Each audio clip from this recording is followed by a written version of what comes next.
Hello everyone, welcome to the class. तो आज देखो इस पर्टिकुलर क्लास में हम अपने एफएसएसआई इनिशिएटिव के एक बहुत इम्पॉर्टेंट इनिशिएटिव के बारे में बात करेंगे जो कि है रोको। ठीक है, तो ये इनिशिएटिव बहुत ज़्यादा इम्पॉर्टेंट है। जो अभी तक हमने जो इनिशिएटिव पढ़े उनमें अगर हम कहें तो ये इनिशिएटिव काफ़ी ज़्यादा इम्पॉर्टेंट हो जाता है, क्योंकि अगर हम देखें तो यहाँ पर अगर आप एफएसएसआई या फिर किसी स्टेट में किसी फूड डिपार्टमेंट में किसी भी पोस्ट के लिए अप्लाई कर रहे हो, चाहे वो असिस्टेंट की पोस्ट हो या कोई टेक्निकल पोस्ट हो, ये क्वेश्चन मोस्टली पूछा जाता है। ठीक है, तो ये बहुत इंपॉर्टेंट है। तो रोको के बारे में आपको पता होना चाहिए। एफएसएसएआई में किसी भी पोस्ट के लिए अप्लाई कर रहे हो, स्टेट गवर्नमेंट में किसी एफएसओ या फिर अदर पोस्ट के लिए अप्लाई कर रहे हो फूड डिपार्टमेंट में, तो आपको इस बारे में पता होना चाहिए। ठीक है, तो यहाँ पर देखो क्या बात करते हैं। ये जो इनिशिएटिव है जिसको हम रोको बोलते हैं, रीपर्पस यूज कुकिंग ऑयल। तो अभी तक हमने जो पीछे इनिशिएटिव देखे थे उनमें क्या था कि हम एक तरीके से जो हमारी ऑडियंस है, जो पब्लिक है, जो कंज्यूमर है, उसको हम अवेयर कर रहे थे। ठीक है, उसको हम अवेयर कर रहे थे। बट यहाँ पर क्या है, यहाँ पर हम लोगों को अवेयर कर रहे हैं। अवेयर करने के साथ ही साथ हम यहाँ पर एक सॉल्यूशन भी दे रहे हैं।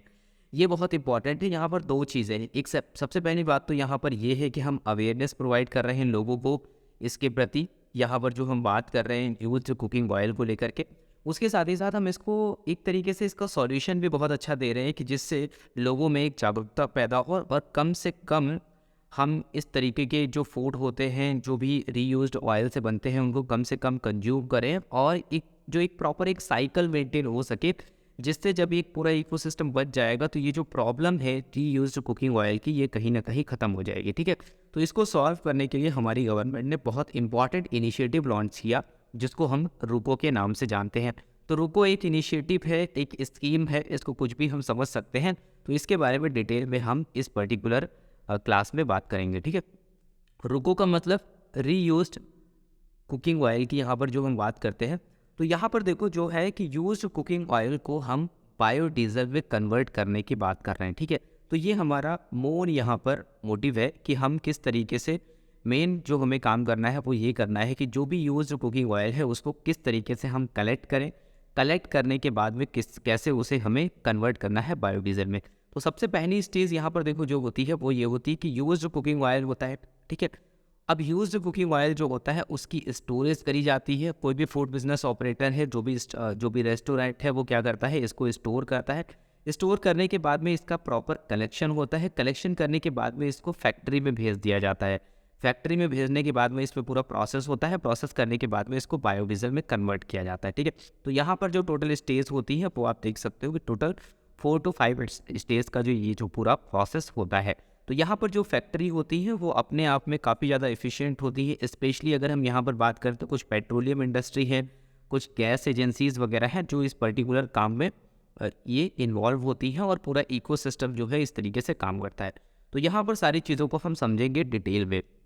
क्लास को स्टार्ट करने से पहले एक और इम्पॉर्टेंट इन्फॉर्मेशन कि अगर आप एफएसएसएआई असिस्टेंट यानी कि एफएसएसएआई असिस्टेंट का जो री एग्ज़ाम होने वाला है, इसके साथ ही साथ अगर आप किसी भी स्टेट एफएसओ एग्ज़ाम की प्रिपरेशन कर रहे हो या फिर सेंट्रल एफएसओ जो कि एफएसएसएआई के द्वारा कंडक्ट कराया जा रहा है, किसी भी अगर एग्ज़ाम की अगर आप प्रिपरेशन कर रहे हो तो इसके लिए अगर आप वीडियो कोर्सेज वगैरह लेना चाहते हो तो आप ले सकते हो, जहाँ पर आपको डिटेल्ड मैनर में सारी क्लासेस देखने को मिलेगी। साथ ही साथ उन क्लासेस के क्लास नोट्स, ई बुक्स वगैरह जिनको आप प्रिंट भी करा सकते हो, साथ ही साथ आपको टेस्ट सीरीज़ देखने को मिल जाएगी। तो ये सारी इससे रिलेटेड जो भी इन्फॉर्मेशन है वो सब हमारे सो एजुकेशन के ऐप पे अवेलेबल है। साथ ही साथ आप फ्री डेमो क्लासेस भी वहाँ पर देख सकते हो। जैसे कि अगर आप एफएसएसएआई असिस्टेंट के लिए लेना चाहते हो तो आप विजिट कर सकते हो एप्लीकेशन पर, वहाँ पर आप देखोगे। आप सो एजुकेशन की वेबसाइट पर भी जा सकते हो, वहाँ से भी आपको ये सारे कोर्सेज देखने को मिल जाएंगे। इसके साथ ही साथ अगर आप हरियाणा फूड सेफ्टी ऑफिसर का जो एग्ज़ाम लगा हुआ है उसकी अगर आप प्रिपरेशन कर रहे हो तो आप ये कोर्स ले सकते हो। इसके साथ ही साथ JKPSC assistant commissioner food safety को लेकर के भी वीडियो कोर्स ऑलरेडी अवेलेबल है, उसको आप ले सकते हो। सेंट्रल फूड सेफ्टी ऑफिसर के लिए भी कोर्स अवेलेबल है जिसमें आप technical officer, central food safety officer दोनों की प्रिपरेशन कर सकते हो। साथ ही साथ एमपीएससी एफएसओ का जो मेंस का जो पेपर होने वाला है उसके लिए भी कोर्स अवेलेबल है। ये सारी क्लासेस आपको एकदम डिटेल्ड मैनर में मिलेंगी। जो क्लासेस अभी तक आपने यूट्यूब पे नहीं देखी होंगी, जो भी क्लासेस है वो आपको एकदम डेप्थ लेवल में देखने को मिलेंगी, चाहे वो फूड प्रोसेसिंग टॉपिक हो, चाहे फूड केमिस्ट्री हो, सब कुछ आपको एकदम डिटेल में देखने को मिलेगा। साथ ही साथ उसके नोट्स भी आपको प्रोवाइड किए जाएंगे। इससे रिलेटेड आपको कोई डाउट होता है, कुछ और इन्फॉर्मेशन चाहिए, तो आप सो एजुकेशन के इस व्हाट्सएप नंबर पे हमें मैसेज कर सकते हो, आपको डिटेल वगैरह प्रोवाइड कर दी जाएगी। बाकी आप सो एजुकेशन का ऐप डाउनलोड कर सकते हो और वेबसाइट पे विजिट कर सकते हो, वहाँ से आप फ्री डेमो क्लासेस वगैरह देख सकते हो, ठीक है। तो अगर देखो हम इंट्रोडक्शन की बात करते हैं, तो सबसे पहला तो गवर्नमेंट यही बोल रही है कि जो रोको है, यानी कि जो इस्तेमाल किया हुआ है जो ऑयल है, रीयूज्ड ऑयल है, उसको हम किस तरीके से बायोडीजल में कन्वर्ट करें। यहाँ पर 3 इंपॉर्टेंट चीज़ें हैं। सबसे पहली बात तो ये है कि जो कंज्यूमर है उसकी हेल्थ को प्रोटेक्ट करना है हमें, क्योंकि अगर हम बात करते हैं इंडियन फूड मार्केट में जो भी फूड हम कंज्यूम करते हैं वो हमारे लिए इतना ज़्यादा हार्मफुल क्यों होता है। सबसे पहली बात यही होता है कि कुकिंग ऑयल जो होता है उसकी वजह से बहुत ज़्यादा लाइफ स्टाइल डिजीज़ हमें देखने को मिलती है, जिसकी वजह से हमें फैट वगैरह और कोलेस्ट्रॉल लेवल वगैरह, जिसकी वजह से बहुत सारी डिजीज़ वगैरह आज के टाइम पे हो रही हैं, जो कि बेसिकली लाइफ स्टाइल डिजीज़ हैं, उनको हमें देखने को मिलती है वो, ठीक है। तो यहाँ पर क्या होता है, सबसे पहली बात तो हमारी गवर्नमेंट का कहना ये है, गवर्नमेंट की जब बात होती है तो स्पेशली अगर हम हेल्थ की बात करते हैं तो वहाँ पर ministry of health and family welfare अपना काम करती है। तो ये जो मिनिस्ट्री है ये नए नए प्रोजेक्ट, नए नए स्कीम्स को लेकर के आती है, जिससे जो हमारी ऑडियंस है, जो हमारी जनता है, उसके वेलफेयर के लिए कुछ काम हो सके। तो उस काम में जब फूड की बात आती है, तो ये जो जितनी भी यहाँ पर स्कीम होती है सारी रिस्पॉन्सिबिलिटी चली जाती है FSSAI के पास में, यानी कि food safety and standard authority of India. तो ये जो रोको जो पूरी स्कीम है, जो पूरा प्रोजेक्ट है, जो पूरा मूवमेंट है, इसकी जो रिस्पॉन्सिबिलिटी है ये भी FSSAI के पास में जाती है। तो FSSAI का काम क्या है कि पूरा इकोसिस्टम बिल्ड करना, उसके बाद में ये पूरी जो स्कीम है इसको इम्प्लीमेंट करना, ठीक है। तो यहाँ पर सबसे पहली बात तो ये है कि हमें जो कंज्यूमर है, जो पब्लिक है, जो हमारी ऑडियंस है, उसकी हमें हेल्थ पे ध्यान देना है।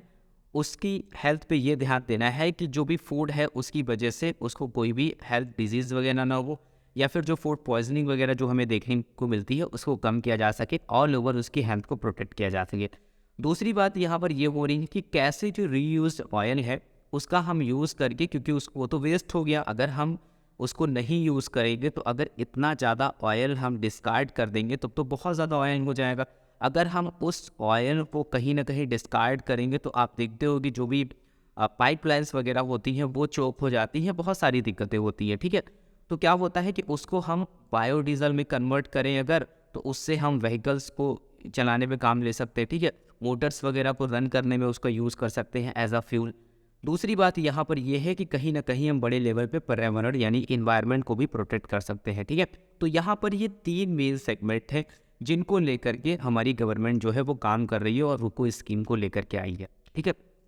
तो देखो अगर हम बात करें, सबसे ज़्यादा जो एडिबल वेजिटेटिव ऑयल होता है are used in frying of food. तो फूड को फ्राई करने में आप देखते हो मोमोज़ वगैरह हो गया, और आप देखते हो सबसे ज़्यादा मार्केट में जो भी हम चीज़ें खाते हैं, किसी भी स्टॉल पे जाते हैं, टिक्की बताशे, ये सब यहाँ हर जगह आप देखोगे कि तो वेजिटेटिव ऑयल जो है वो यूज़ होता है। तो ड्यूरिंग अगर फ्राइंग की अगर हम बात करते हैं तो वहाँ पर द क्वालिटी ऑफ ऑयल जो है वो डिटोरिएट्स हो जाता है, ख़राब हो जाती है, उसकी क्वालिटी ख़राब हो जाती है। अगर हम नंबर ऑफ टाइम्स उसको हम हीट करते जाते हैं तो उसमें टोटल पोलर कंपाउंड्स बढ़ने लगते हैं, ठीक है। तो using the same oil repeatedly for frying lead to change in the physico chemical. अगर हम उसको बार बार एक तरीके से हीट करते हैं ऑयल को रिपीटेड मैनर में, तो उस ऑयल के अंदर जो फिजिको केमिकल चेंजेस हमें देखने को मिलते हैं, न्यूट्रिशनल एंड जो सेंसर प्रॉपर्टीज़ ऑफ ऑयल होती है वो ख़राब हो जाती है, उनमें बहुत बड़ा केमिकल डिफरेंस हमें देखने को मिलता है। It also leads to the formation of total polar compound. तो जिसकी वजह से यहाँ पर टोटल पोलर कंपाउंड्स का डेवलपमेंट होने लगता है, which makes the oil unfit for the human consumption beyond certain limits. तो यहाँ पर क्या होता है, जिसकी वजह से जो हमारा ऑयल होता है अब वो खाने लायक नहीं रह जाता या फिर अनफिट हो जाता है ह्यूमन कंजम्पशन के लिए, ठीक है। तो जिसकी वजह से आप देखते हो कि बहुत ज़्यादा जो हमारी बॉडी में कोलेस्ट्रॉल का लेवल जो इंक्रीज़ हो जाता है, जो बहुत ज़्यादा खतरनाक होता है, जिसकी वजह से आप देखो कि ये कार्डियोवैस्कुलर डिजीज़ हमें बहुत ज़्यादा देखने को मिलती है। तो इस वजह से क्या होता है कि ये जो ऑयल होता है अब अनफिट हो जाता है। इसको लोग कंज्यूम तो करते हैं बट ये कंज्यूम करने लायक होता नहीं है। एक सर्टेन लिमिट तक इसको यूज़ करना चाहिए, उसके बाद में इसको यूज़ नहीं करना चाहिए। बट लोग क्या करते हैं मार्केट में, उस ऑयल में कोई भी फूड है उसको फ्राई किया, फ्राई करने के बाद में उसमें से फूड निकाल लिया बट ऑयल को रख दिया, दोबारा से फिर उस ऑयल को यूज़ किया, फिर फूड को फ्राई किया, फ्राई करने के बाद में उस ऑयल को फिर से रख दिया, फिर उसमें नया फूड डाला, फिर उसको फ्राई किया। तो कहीं ना कहीं उसके अंदर टोटल पोलर कंपाउंड इंक्रीज़ होता जा रहा है, वो हमारी हेल्थ के लिए अच्छा नहीं है। अब रिपोर्ट्स ये बताती हैं कि हैव रिलेटेड जो डिजीज़ हैं इसमें कौन कौन सी होती है कि these compounds to several diseases यहाँ पर देखने को मिलती है, जैसे कि हाइपरटेंशन, उसके बाद में आप देखोगे कि अथेरोस्क्लेरोसिस हो गया, उसके बाद में अल्जाइमर और साथ ही साथ लीवर डिजीज़ हमें देखने को मिलती हैं। तो ये कुछ लाइफ स्टाइल डिजीज़ हैं, ये बहुत ज़्यादा खतरनाक होती है। धीरे धीरे हमारा लीवर देखते हो कि सबसे पहले फैटी लीवर होता है, उसके बाद में बहुत सारी डिजीज़ हो जाती है, लास्ट में लीवर जो है वो काम करना बंद कर देता है। तो ऐसे करके बहुत सारी डिजीज़ हमें देखने को मिलती हैं। तो इनको एक बार में ख़त्म नहीं किया जा सकता, इनके लिए बहुत बड़ा एक पूरी चेन डेवलप करनी पड़ेगी, पूरा एक इकोसिस्टम बनाना पड़ेगा, जिससे हम इन सारी चीज़ों को ओवरकम कर सकते हैं और आगे आने वाली लाइफ को सेव कर सकते हैं। ठीक है, तो इसके लिए देखो, अगर हम बात करते हैं, ये जो रोको का कॉन्सेप्ट आया है, जो रीयूज्ड ऑयल की हम बात कर रहे हैं, यूज्ड कुकिंग ऑयल की बात कर रहे हैं, ये बात अभी की नहीं है, अभी हम 2023 में हैं। बट अगर हम थोड़ा सा पीछे चले जाते हैं, 7 to 8 ईयर बैक चले जाते हैं, तब से ये सारा इशू हमें देखने को मिल रहा है। इस पर हमारी गवर्नमेंट जो है वो बात कर रही है। उसी को लेकर के आप देखोगे कि बहुत सारे जो न्यूज़ चैनल्स हैं और न्यूज़पेपर आर्टिकल्स वगैरह हमें देखने को मिलते हैं कि FSSAI set to take action against reuse of cooking oil by restaurant. तो इसको लेकर के बात हो रही थी पहले ही कि इसको लेकर के एक रेगुलेशन लाया जाए, जिससे जो भी रेस्टोरेंट्स में जो जो ये ऑयल यूज़ होता है, इस पर थोड़ी सी लगाम रख सके और इसके कंट्रोल के लिए एक लॉ बनाया जा सके। ठीक है, तो ये जो बात निकल करके आती है 2018-19 में हमें बहुत ज़्यादा ये सारे आर्टिकल्स देखने को मिलते हैं। बट 2016-17 से ही इस पर थोड़ा बहुत डिस्कशन होना स्टार्ट हो गया था। इसी तरीके से ये बिजनेस लाइन का एक आर्टिकल है, यहाँ पर भी यही बात हो रही है कि जो FSSAI इस बारे में बात करती है। FSSAI talk with the industry to convert used oil into the biodiesel. तो बायोडीजल में कन्वर्ट करने की यहाँ पर बात हो रही है। उसी तरीके से डाउन टू अर्थ जो मैगजीन आती है, वहाँ पर भी यही बात हो रही है कि किस तरीके से ये जो यूज्ड कुकिंग ऑयल है, इसका हम यूज़ करके बायोडीजल बना सकते हैं। उसके बाद में ये एक आर्टिकल है, ये पंजाब को लेकर के बात करता है, वहाँ पर भी इसी को लेकर के बात हो रही है और बोला जा रहा है कि जो टोटल पोलर कंपाउंड है, अगर उसका अमाउंट जो है वो 25% से ज़्यादा हो जाता है, 25% से अगर इंक्रीज़ कर जाता है, उससे ज़्यादा हो जाता है, उसके बाद में उस वेजिटेटिव ऑयल को यूज़ नहीं करना चाहिए। तो ये सारे आर्टिकल्स हमें ये बताते हैं, ये सारे न्यूज़ आर्टिकल्स हमें, न्यूज़पेपर आर्टिकल्स या फिर न्यूज़ आर्टिकल्स हमें ये बताते हैं कि ये बहुत बड़ा इशू है। तो इसको लेकर के आप देखोगे कि ऑल ओवर इंडिया में हमारी ministry of health and family welfare, इसके साथ ही साथ FSSAI ने ये सारे काम को यहाँ पर किया है और इसमें बहुत सारी अदर मिनिस्ट्रीज़ भी इन्वॉल्व है। जैसे कि अगर हम बात करते हैं यहाँ पर जो भी नेचुरल गैसेस से रिलेटेड या फिर पेट्रोलियम से रिलेटेड जो मिनिस्ट्रीज़ हैं, वो यहाँ पर इन्वॉल्व है। इसके साथ ही साथ जो ऑर्गेनाइजेशन है, जो भी गैस एजेंसीज़ हैं, पेट्रोलियम ऑर्गेनाइजेशन है, वो भी यहाँ पर इन्वॉल्व है, क्योंकि हमें पूरा एक इकोसिस्टम बनाना पड़ेगा। अब यहाँ पर ये बात निकल करके आई है, तो FSSAI ने इसके लिए क्या किया। FSSAI की जो गाइडलाइंस है वो ये कहती है कि देखो, अगर हम फूड सेफ्टी स्टैंडर्ड एक्ट के रेगुलेशन की बात करें, तो 2011 वाला जो रेगुलेशन है, जिसको लेकर के हम मोस्टली बात करते हैं, तो guidelines in food safety standard regulation for licensing and registration of food businesses 2011। तो सबसे पहले 2011 में ही मोस्टली सारे रेगुलेशंस आए थे। तो 2011 में जो लाइसेंसिंग और रजिस्ट्रेशन के लिए जो रेगुलेशन आया था, उसके बारे में अगर हम बात करें, तो वहाँ पर टोटल 4 शेड्यूल है। 4 शेड्यूल है, उसके शेड्यूल नंबर 4 को डिवाइड किया गया है part 1, part 2, part 3, part 4, part 5। तो उसका जो पार्ट 5 है, सबसे पहले हमें 2011 वाला रेगुलेशन देखना है। 2011 का रेगुलेशन, हमें लॉ नहीं देखना है, रेगुलेशन देखना है। उस रेगुलेशन पे टोटल 2 चैप्टर्स हैं, बट वहाँ पर 4 शेड्यूल है। अब उसके जो 4 शेड्यूल हैं, शेड्यूल नंबर 1, शेड्यूल नंबर 4, अब शेड्यूल नंबर जो 4 है, उसमें टोटल आपको 5 पार्ट देखने को मिलते हैं। ठीक है, उसमें आपको टोटल 5 पार्ट देखने को मिलते हैं। उसका जो पार्ट नंबर 5 है, वहाँ पर कुछ specific hygiene and sanitary practices के बारे में बताया गया है, जो हर एक फूड बिजनेस ऑपरेटर को फॉलो करनी होंगी, अगर वो कैटरिंग या फिर किसी भी टाइप की फूड सर्विस में इन्वॉल्व है। ठीक है, तो ये तो हो गया 2011 में एक ये हमारा रेगुलेशन आया था। उसके अकॉर्डिंग अगर रीयूज़ ऑफ कुकिंग ऑयल है, वो हमें अवॉइड करना चाहिए। हमें, यानी कहने का मतलब यहाँ पर सीधे बोला जा रहा है कि कुकिंग ऑयल को दोबारा से एक बार यूज़ करने के बाद वो उसको दोबारा से यूज़ नहीं करना चाहिए। In case of reheating of oil अगर हम करते हैं, तो use maximum 3 times to avoid the formation of trans fat. तो ये जो ट्रांस फैट होता है, ये बहुत ख़तरनाक होता है। तो यहाँ पर ये भी बोला जा रहा है कि अगर आप यूज़ करना चाहते हैं, तो मैक्स टू मैक्स आप अगर 3 टाइम यूज़ करते हैं, हालांकि उसमें भी अगर आप देखोगे थोड़ा बहुत पोलर कंपाउंड डेवलप हो जाता है, बट इतना ज़्यादा नहीं होता है कि थोड़ा बहुत डेवलप होता है, बट हार्मफुल तो होता है हमारे लिए, बट इतना ज़्यादा नहीं होता है। तो वही बोला जा रहा है मैक्स टू मैक्स आप 3 टाइम यूज़ कर सकते हो, but it is ideal to use once. अगर आप एक बार यूज़ करते हो तो वो ज़्यादा बेटर है, अगर पॉसिबल है तो, ठीक है। उसके बाद में अगर हम बात करते हैं reheating and reuse of oil should be avoided as far as possible, avoid using left over oil whenever possible. कहने का मतलब यहाँ पर तो यही है कि आपको जो भी एक बार ऑयल यूज़ करने के बाद में आपको दोबारा नहीं यूज़ करना चाहिए। आइडियली तो यही सबसे बेटर होगा, बट फिर भी मैक्स टू मैक्स अगर आप 3 टाइम यूज़ करते हो तो नहीं, बट उसके बाद अगर आप जाते हो तब तो वो बहुत बहुत ज़्यादा हार्मफुल होता है हमारी हेल्थ के लिए, ठीक है। The vegetative oil having developed total polar compound अगर मोर देन 25% है तो उस ऑयल को यूज़ नहीं करना चाहिए। तो एक इंस्ट्रूमेंट होता है, उसको हम ऑयल के अंदर अगर डालते हैं तो उसमें हम मेज़र कर पाते हैं कि कितना टोटल पोलर कंपाउंड है। अगर वो 25% से ज़्यादा है तो हमें उस ऑयल को बिल्कुल भी यूज़ नहीं करना चाहिए। इसी को लेकर के हमारी गवर्नमेंट ने रेगुलेशन भी लाई है, हमारी गवर्नमेंट और FSSAI के द्वारा ये रेगुलेशन लाया गया है कि 5% से ज़्यादा अगर पोलर कंपाउंड है किसी भी कुकिंग ऑयल में तो उसको आपको यूज़ बिल्कुल भी नहीं करना चाहिए, ठीक है। अब अगर हम ये जो ऑयल है अगर हम इसको यूज़ नहीं करेंगे तो इसको क्या करना पड़ेगा, हमें इसको डिस्पोज करना पड़ेगा। तो disposal of used cooking oil क्या कहता है, एट प्रेजेंट अगर हम बात करते हैं used cooking oil is either non discarded at all और disposed of in an environmentally hazardous manner cooking choking drains and the sewer system. तो यहाँ पर क्या होता है, जो हमारे सीवर सिस्टम होते हैं या फिर आप देखोगे कि जो ड्रेन्स वगैरह होते हैं, अगर इस ऑयल को अगर हम डिस्कार्ड भी करते हैं, अब यहाँ पर एक प्रॉब्लम ये भी है कि ऊपर तो बोला गया है कि हमें यूज़ नहीं करना चाहिए।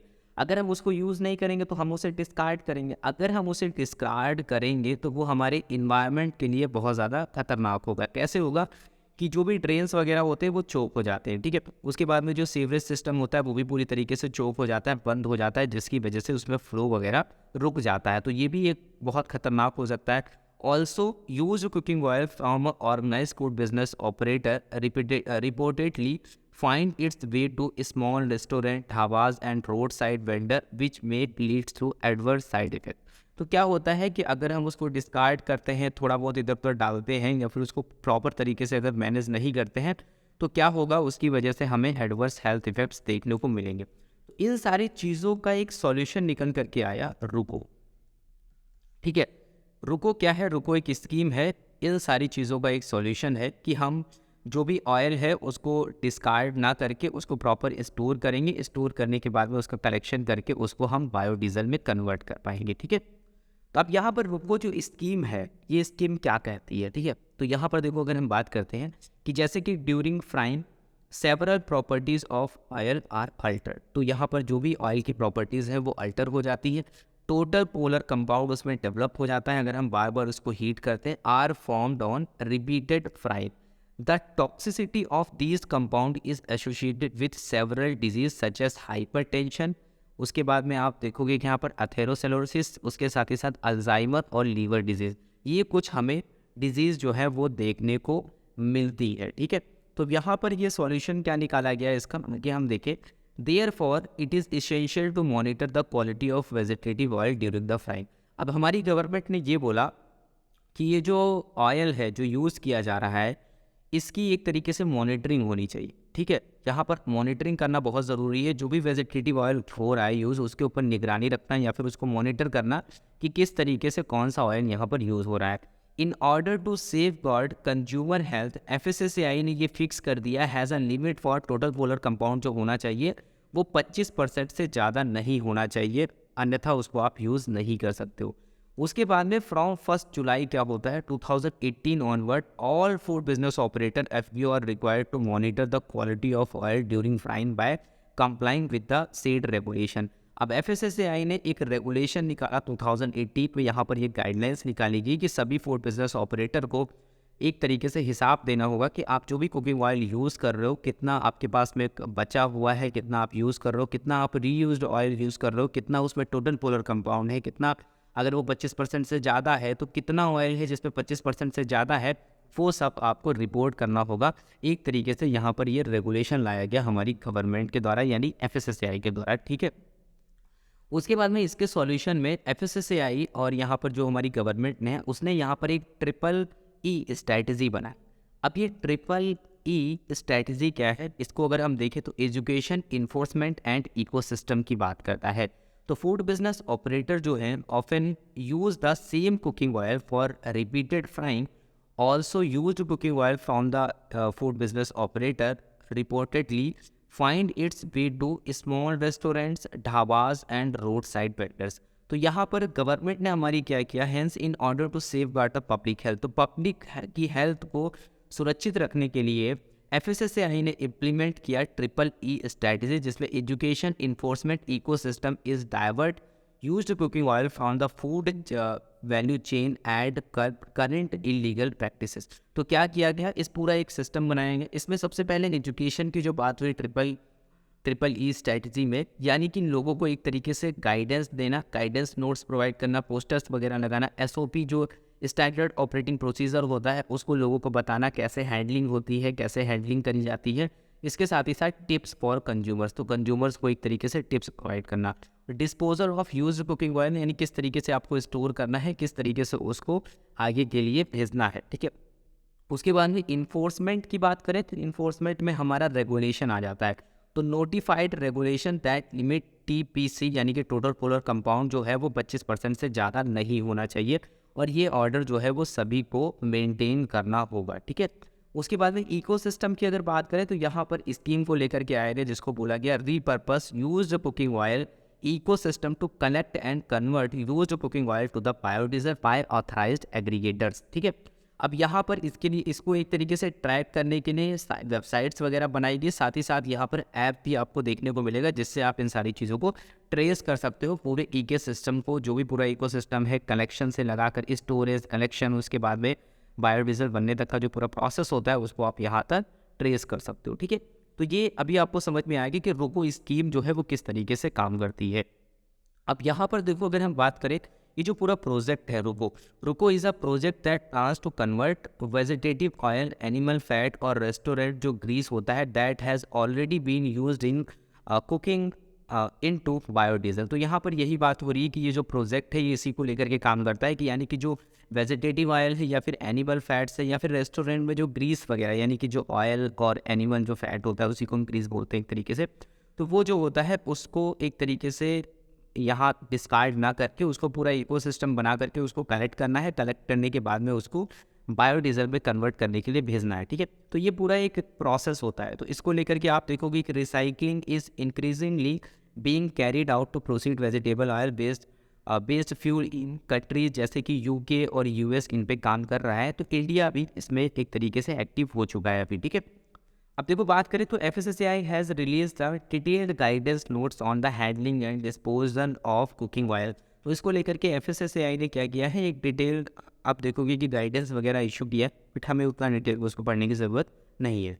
अब यहाँ पर जी जो रोको है ना, रोको क्या करता है, रोको enables the collection of इनएडिबल cooking oil bye authorised agencies. तो यहाँ पर जो ऑथराइज्ड एजेंसीज होती है वो क्या करती हैं, ये जो रीयूज्ड ऑयल है, कुकिंग ऑयल है, इसको कलेक्ट करती है। कलेक्ट करने के बाद में इसको क्या किया जाता है, इसको एक तरीके से ट्रांसफ़र किया जाता है, प्लांट में भेजा जाता है जहाँ पर बायोडीजल बनाया जाएगा। तो बायोडीजल बेसिकली है क्या, बायोडीजल एक रिन्यूएबल बायोडिग्रेडेबल फ्यूल होता है जो कि मैन्युफैक्चर किया जाता है domestically from vegetative oil, animal fat या फिर रिसाइकल्ड रेस्टोरेंट जो ग्रीस होता है, यानी कि कहने का मतलब इसके द्वारा इसको क्या किया जाता है, बनाया जाता है। तो बायोडीजल क्या है, एक तरीके से अगर बायोडीजल इतनी ज़्यादा मात्रा में डेवलप होगा तो कहीं ना कहीं जो आप देखते हो कि जो हम रॉ ऑयल होता है जो हम इंपोर्ट करते हैं वो हमें कम से कम करना पड़ेगा। तो क्या होता है पूरा प्रोसेस, ये यूज्ड कुकिंग ऑयल को हम लेते हैं, फिर उसको रिसाइकल करते हैं और हम बायोडीजल में कन्वर्ट करते हैं। पर ये जो पूरा इनिशिएटिव है ये रुको है, ठीक है। तो ये पूरा एक स्कीम है, पूरा एक प्रोजेक्ट है। अब यहाँ पर देखो, अगर हम बात करते हैं तो यहाँ पर भी यही बोला जा रहा है, हमारी गवर्नमेंट भी यही बोल रही है कि किसी ना किसी तरीके से आपको ये जो आप ऑयल को यूज़ कर रहे हो इसको आपको कम करना है और हमारे इन्वायरमेंट को और अपनी हेल्थ को आपको प्रोटेक्ट करना है, ठीक है। यहाँ पर देखोगे जैसे इंडियन ऑयल हो गया, एचपी हो गया, भारत पेट्रोलियम हो गया, ये इसमें पूरी तरीके से स्टेक होल्डर्स हैं ये पूरे प्रोसेस में। अब एफएसएसएआई के हमने देख लिया कि यहाँ पर जो बहुत सारे एग्रीगेटर्स हैं, जैसे कि एफएसएसएआई जो न्यू गाइडलाइंस है requires large and food business operator to store used cooking oil separately, which they can then sell to authorized used cooking oil aggregator. अब एग्रीगेटर्स क्या है? एग्रीगेटर्स वो है ये जो यूज्ड कुकिंग ऑयल है जो कलेक्ट करते हैं, कलेक्शन करते हैं, उनको हम एग्रीगेटर्स बोलते हैं, ठीक है। तो इसमें बहुत सारे ऑर्गेनाइजेशन है। अभी के टाइम पे आप देखोगे कि टोटल यहाँ पर 11 ऑथराइज एग्रीगेटर की बात करी गई थी पहले, बट अभी के टाइम पे बहुत सारे एग्रीगेटर्स हैं। टोटल एक्चुअल नंबर अभी नहीं मेंशन किया गया है, बट कई सारे यहाँ पर इन्वॉल्व है, ठीक है। उसके बाद में यहाँ पर ऑलरेडी हम ये बात कर चुके हैं कि 25% से ज़्यादा नहीं होना चाहिए। अब यहाँ पर देखो बात करते हैं कि जो ऑयल होता है कि अवॉइड इस तरीके के एफएसएसएआई ने बहुत सारे यहाँ पर एक तरीके से पोस्टर्स, बैनर्स वगैरह सर्कुलेट किए हैं, जिससे जो भी कैंडिडेट हैं वो इस बारे में जान सके और वो इस पूरे इनिशिएटिव में एक तरीके से अपने आप को एज अ पार्ट इसमें जोड़ सके और ये पूरे इकोसिस्टम को बिल्ड करने में एक तरीके से गवर्नमेंट की हेल्प कर सके। क्योंकि कहीं ना कहीं हम और आप से जुड़े हुए लोग इस फूड को कंज्यूम करते हैं, बाद में उनको बहुत ज़्यादा डिजीज़ होती है। आज के टाइम पे अगर आप हॉस्पिटल में जाओगे आप देखोगे कि नंबर ऑफ़ हमें लाइफ स्टाइल डिजीज़ वाले पेशेंट्स देखने को मिलते हैं। तो ये एक तरीके से क्या है, ये इनिशिएटिव है लोगों को अवेयर करने के लिए कि किस तरीके से इन सारी चीज़ों को कम किया जा सकता है। अब यहाँ पर ही जो रुको है इसका क्या एडवांटेज हो सकता है अगर हम देखें तो रुको के बहुत सारे एडवांटेज हो सकते हैं, जैसे कि यहाँ पर हेल्थ बेनिफिट्स हमें देखने को मिलते हैं, ठीक है। तो हेल्थ बेनिफिट तो है ही, हमने देखा।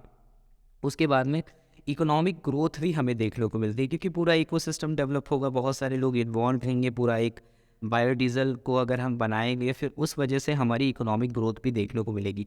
एम्प्लॉयमेंट जनरेशन तो होगा ही होगा, पूरे इकोसिस्टम को रन करने के लिए हमें एम्प्लॉयज़ चाहिए होंगे। उसके बाद में इन्वायरमेंट जो है वो भी क्लीन होगा, क्योंकि जो हम ऑयल है उसको डिस्कार्ड नहीं करना है। अगर हम उसको इन्वायरमेंट में या फिर कहीं भी डिस्कार्ड करते हैं तो वो एक तरीके से क्या होता है कि जो हमारे इन्वायरमेंट के लिए बहुत ज़्यादा हार्मफुल होता है। उसके बाद में रिडक्शन ऑफ इंपोर्ट डिपेंडेंसी, जो हम बहुत ज़्यादा ऑयल जो हम इंपोर्ट करते हैं उसको हम कुछ हद तक कम कर पाएंगे, ठीक है। Infrastructure investment in rural areas, तो रूरल एरियाज़ में भी एक इंफ्रास्ट्रक्चर डेवलपमेंट हमें देखने को मिलेगा, क्योंकि वहाँ पर कुछ सेंटर्स वगैरह बनाने पड़ते हैं कि वहाँ से हम कलेक्ट करते हैं, ऑयल को कलेक्ट करते हैं, फिर उसके बाद में बेचते हैं। तो इस तरीके का हमें इंफ्रास्ट्रक्चर डेवलपमेंट भी हमें देखने को मिलता है। तो ये कुछ इंपॉर्टेंट की पॉइंट है: health benefit, economic growth, employment generation, clean environment, reduction of import dependency और infrastructure investment in rural area, ठीक है।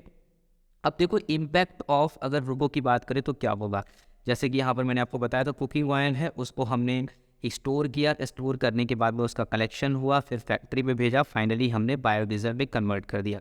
अब इसके यहाँ पर और क्या क्या इम्पैक्ट हमें देखने को मिलेंगे, तो रुको विल हेल्प ब्रीथ, कौन कौन से यहाँ पर इंपॉर्टेंट पॉइंट्स हैं। Health benefits by avoiding ill effects of UCO, ठीक है, यानी कि यूज्ड कुकिंग ऑयल। तो यहाँ पर हेल्थ बेनिफिट्स भी हमें देखने को मिलते हैं अगर हम यूज्ड कुकिंग ऑयल को यूज़ करने से अवॉइड करते हैं। एम्प्लॉयमेंट जनरेशन तो हो गई, इकोनॉमिक ग्रोथ होगी, इंफ्रास्ट्रक्चर इन्वेस्टमेंट होगा, उसके साथ ही साथ क्लीनर इन्वायरमेंट होगा, रिडक्शन ऑफ इम्पोर्ट डिपेंडेंसी हमें देखने को मिलेगी, यानी कि हम पूरी तरीके से जो भी हम ऑयल वगैरह यहाँ इंपोर्ट करते हैं वो हमें नहीं करना पड़ेगा और हमारी जो डिपेंडेंसी है अदर कंट्रीज़ पे वो कम होगी। RUCO will also help promote a shift towards a circular economy, तो यहाँ पर बात हो रही है सर्कुलर इकोनॉमी मॉडल की with health, environment and economic benefit. अब यहाँ पर देखो 3 तरीके की इकोनॉमी देखने को मिलती है हमें, एक लीनियर इकोनॉमी, यहाँ पर रिसाइक्लिंग इकोनॉमी और सर्कुलर इकोनॉमी। मोटा मोटा अगर हम आपको बताएं तो लीनियर इकोनॉमी का मतलब यही है कि हमने किसी भी रॉ मटेरियल को लिया, उससे हमने अपना फाइनल कोई प्रोडक्ट बनाया, ठीक है, उसके बाद में उसको यूज़ किया और उसका जो बचा कुचा पार्ट था वो हमने वेस्ट कर दिया, ठीक है। तो इसमें देखा जाए तो हमारा कोई बहुत ज़्यादा बेनिफिट नहीं है, ठीक है। अगर हम रिसाइकलिंग इकोनॉमी की बात करते हैं तो रिसाइकलिंग इकोनॉमी का मतलब यहाँ पर ये है कि हमने किसी रॉ मटेरियल को लिया, उसके बाद में हमने अपना प्रोडक्ट जो है वो बनाया, उसके बाद में उसको यूज़ किया, यूज़ करने के बाद में फिर हमने उसको रिसाइकल किया। यहाँ पर भी जो वेस्ट है हम उसको डिस्कार्ड कर रहे हैं, बट वेस्ट यहाँ पर काफ़ी कम है, ठीक है। इसके कंपैरिजन में वेस्ट काफ़ी कम है क्योंकि हम रिसाइकल करके भी उसको यूज़ कर रहे हैं। रिसाइकलिंग हम करते हैं बट वहाँ पर फिर भी हमें कुछ ना कुछ वेस्ट मटेरियल जो होता है वो डिस्कार्ड करना होता है। बट जब हम बात करते हैं सर्कुलर इकोनॉमी की, यहाँ पर हमने अपना कुछ रॉ मटेरियल लिया, उससे हमने अपना प्रोडक्ट बनाया, उसको यूज़ किया, यूज़ करने के बाद में आप देखोगे कि यहाँ पर उसको फिर हमने रीयूज़ किया, फिर रिटर्न करने के बाद में फिर दोबारा से बनाया, फिर आप देखोगे यूज़ करा। तो यहाँ पर आप देख रहे हो कि किसी भी तरीके से वेस्ट को हम बाहर नहीं निकाल रहे। अगर यहाँ पर देखोगे कि हमने रीयूज़ किया, उसमें कुछ इश्यूज़ हैं तो हमने उसको रिपेयर भी किया, ठीक है। रिपेयर करने के बाद में फिर हमने रिसाइकल किया, फिर बनाया, फिर यूज़ किया। तो यहाँ पर आप कह सकते हो कि सर्कुलर इकोनॉमी में जो हमारा वेस्ट पार्ट है वो नहीं है, सारा का सारा जो भी चीज़ है हम उसको यूज़ कर पा रहे हैं। तो कहने का मतलब है सर्कुलर इकोनॉमी जो है वो बेटर है लीनियर इकोनॉमी और रिसाइकलिंग इकोनॉमी के कंपैरिजन में, ठीक है। तो ये सारी बातें आई होप आपको समझ में आ गई होंगी। उसके बाद में देखो अगर वे फॉरवर्ड्स क्या कर हो सकते हैं, तो वे फॉरवर्ड्स ये हो सकते हैं कि किस तरीके से हम पूरे इनिशिएटिव को और आगे और ऊंचाई तक और अच्छे लेवल पे लेकर के जा सकते हैं। इसके लिए हमें सेटअप करना पड़ेगा robust mechanism to collect used cooking oil from view, यानी कि हमें पहले तो एक मैकेनिज्म, एक नेटवर्क ऐसा बनाना पड़ेगा कि जो यूज्ड कुकिंग ऑयल है उसको हम प्रॉपर मैनर में फूड बिजनेस ऑपरेटर से कलेक्ट कर सकें, ठीक है। और उसके साथ ही साथ यहाँ पर इन्फोर्समेंट जो है वो प्रॉपर मैनर में इम्प्लीमेंट हो सके। उसके बाद में लॉन्च एट ट्रेस एंड उसके बाद में यहाँ पर ट्रैक और ट्रेस की बात हो रही है, तो launch eight track and trace app, जो हमने ऐप की बात करी थी इनिशियली, तो यहाँ पर ऐप है, वेबसाइट है, जिसके द्वारा पूरा जो चेन है, जो पूरा सप्लाई चेन है उसको ट्रेस किया जा सकता है। तो इसको हमें करना पड़ेगा। उसके बाद में अगर हम बात करते हैं प्रोक्योर कलेक्शन व्हीकल, और उसके बाद में one each for Ahmedabad, Bangalore, Bhubaneswar, Delhi, Hyderabad, Jaipur and Mumbai. तो यहाँ पर अभी के टाइम पे देखोगे तो इसमें बहुत सारे चेंजेस आ चुके हैं, बट इसको हमें और रोबस्ट बनाते जाना है धीरे धीरे। ये सारे काम हमें करने पड़ेंगे। Provide testing equipment to the major the TPC to state. तो यहाँ पर कहने का मतलब है एक इंस्ट्रूमेंट होता है, जब हम ऑयल में डालते हैं तो हमें ये पता चल जाता है कि टोटल पोलर कंपाउंड कितना है।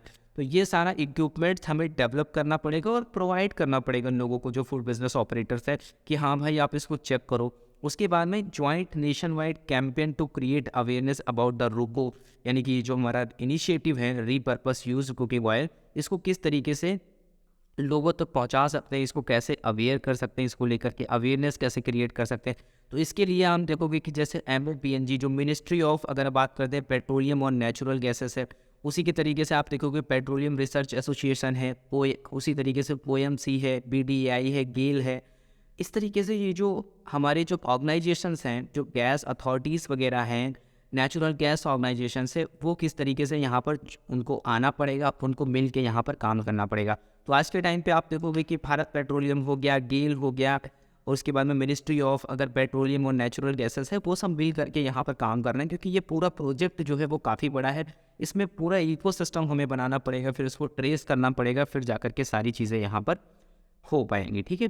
तो आज की जो क्लास थी इसमें आपने समझा रोको के बारे में, तो आई होप आपको समझ में आया होगा रोको क्या है, रीपर्पस यूज्ड कुकिंग ऑयल, और किस तरीके से जो यूज्ड कुकिंग ऑयल है उसको हम कम कर सकते हैं, उसका यूज़ हम कब कर सकते हैं, और जिसकी वजह से जो लाइफ स्टाइल डिजीज़ हमें देखने को मिलती है उनको हम ओवरकम कर सकते हैं, ठीक है। तो आई होप ये जो आज की क्लास है आपको समझ में आई कि एग्ज़ाम पॉइंट ऑफ व्यू से ये आपके लिए बहुत बहुत इंपॉर्टेंट है। आगे आने वाली क्लास में हम नेक्स्ट टॉपिक के साथ में बात करेंगे। तब तक के लिए thank you, have a nice day.